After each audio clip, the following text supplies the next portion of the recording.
আমি জেনেসিস হাসপাতালের চেয়ারম্যান, আর আমি একজন ল্যাপ্রোস্কোপিক সার্জন। আমরা যারা সার্জারি করি তারা একটা অ্যাকোয়ার্ড স্কিল আমরা ডেভেলপ করেছি।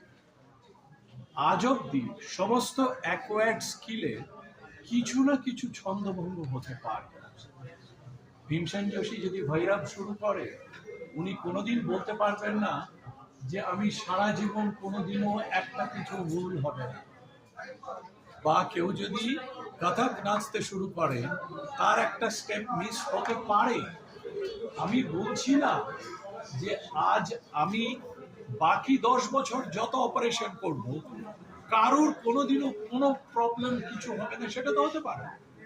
বাট যদি কোনো কিছু ভুল করে থাকি এমন যেটাকে নেগলিজেন্স হিসেবে ধরা হয়, তার জন্য মাথা পেতে দোষ স্বীকার করে নেব।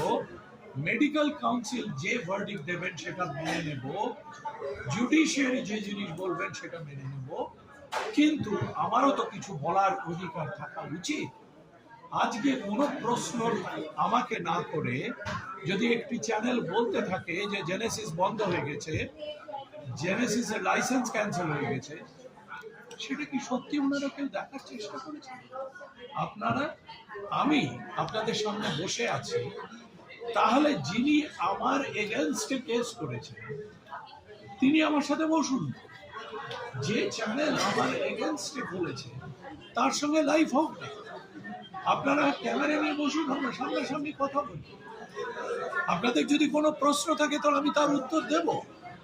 কিন্তু একই আশ্চর্য জিনিস, সব সময় প্রশ্নটা আসে পয়সা নিয়ে।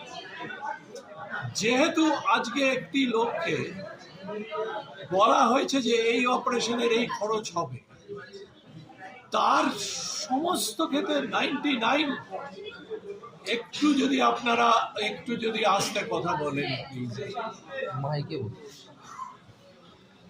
আজকে যদি কেউ কোমরবিডিটি নিয়ে আসে, যার অ্যাজমা আছে, হার্ট অ্যাটাক হয়েছে, করোনারি স্টেন্ট আছে, তার যদি কোনো কারণে কিছু প্রবলেমের জন্য 2 দিনের জায়গায় 6 দিন হাসপাতালে থাকতে হয়, তাহলে তার দায়িত্ব বা খরচাটা কে দেবে? সকলেরই সেই একই বক্তব্য যে বলা হয়েছিল 80,000 টাকা, কিন্তু দেখুন ডাক্তারবাবু 2 লাখ টাকা নিয়ে। কিন্তু সেগুলোর তো আমরা উত্তর দিতে চাই। যে ঘটনাটা বলছিলাম যে একটি 86 বছরের ভদ্রমহিলা 2বার হার্ট অ্যাটাক হয়েছে, 1বার স্ট্রোক হয়েছে, রাইট সাইড প্যারালাইজ হয়েছে, তার অপারেশন করা হবে, তার তো প্রবলেম হতে পারে, কিন্তু তার খরচাটা তাহলে কে দেবে?